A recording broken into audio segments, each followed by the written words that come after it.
ರಾಣಿ ಚೆನ್ನಮ್ಮ ಮೈದಾನದಲ್ಲಿ ಕಳೆದ 3 ವರ್ಷದಿಂದ ಏನೋ ಗಣೇಶೋತ್ಸವ ಕಾರ್ಯಕ್ರಮ ನಡೀತಾ ಇದೆ. ಈ ವರ್ಷವೂ ಭಾಳ ಅದ್ದೂರಿಯಿಂದ ನಡೀತಾ ಇದೆ. ಅದಕ್ಕಾಗಿ ಗಣೇಶನ ಆಶೀರ್ವಾದ ತೆಗೆದುಕೊಳ್ಳಿಕ್ಕೆ ಎಲ್ಲರೂ ಕೂಡಿ ನಾವು ಬಂದಿದ್ದೀವಿ.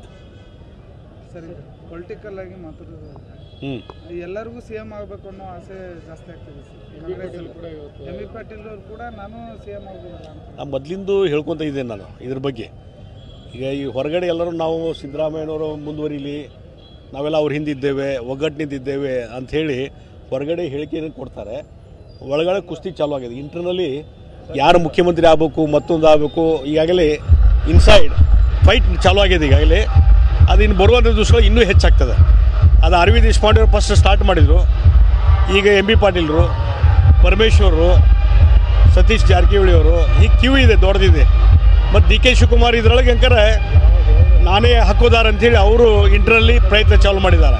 ಹೀಗಾಗಿ ಇನ್ ಫೈಟಿಂಗ್ನಿಂದಲೇ ಕಾಂಗ್ರೆಸ್ ಸರ್ಕಾರಕ್ಕೆ ತೊಂದರೆ ಆಗ್ತದೆ. ರಾಣಿ ಚೆನ್ನಮ್ಮ ಮೈದಾನದಲ್ಲಿ ಕಳೆದ 3 ವರ್ಷದಿಂದ ಏನೋ ಗಣೇಶೋತ್ಸವ ಕಾರ್ಯಕ್ರಮ ನಡೀತಾ ಇದೆ. ಈ ವರ್ಷವೂ ಭಾಳ ಅದ್ದೂರಿಯಿಂದ ನಡೀತಾ ಇದೆ.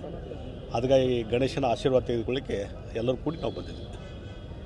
ಸರಿ, ಪೊಲಿಟಿಕಲ್ ಆಗಿ ಮಾತಾಡೋದು ಎಲ್ಲರಿಗೂ ಸಿಎಂ ಆಗಬೇಕು ಅನ್ನೋ ಆಸೆ ಜಾಸ್ತಿ ಆಗ್ತಿದೆ. ಎಂ ಬಿ ಪಾಟೀಲ್ ಅವರು ಕೂಡ ನಾನು ಸಿಎಂ ಆಗಬಹುದು ಅಂತ ಮೊದಲಿಂದು ಹೇಳ್ಕೊತ ಇದ್ದೇನೆ ನಾನು ಇದ್ರ ಬಗ್ಗೆ.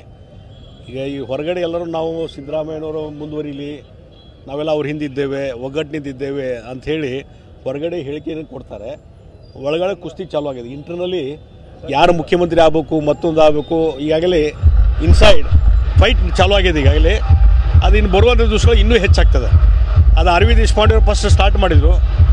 ಈಗ ಎಂ ಬಿ ಪಾಟೀಲರು, ಪರಮೇಶ್ವರರು, ಸತೀಶ್ ಜಾರಕಿಹೊಳಿ ಅವರು, ಈ ಕ್ಯೂ ಇದೆ, ದೊಡ್ಡದಿದೆ. ಮತ್ತು ಡಿ ಕೆ ಶಿವಕುಮಾರ್ ಇದರೊಳಗೆ ಅಂಕರೆ ನಾನೇ ಹಕ್ಕೋದಾರ ಅಂಥೇಳಿ ಅವರು ಇಂಟರ್ನಲ್ಲಿ ಪ್ರಯತ್ನ ಚಾಲೂ ಮಾಡಿದ್ದಾರೆ. ಹೀಗಾಗಿ ಇನ್ ಫೈಟಿಂಗ್ನಿಂದಲೇ ಕಾಂಗ್ರೆಸ್ ಸರ್ಕಾರಕ್ಕೆ ತೊಂದರೆ ಆಗ್ತದೆ.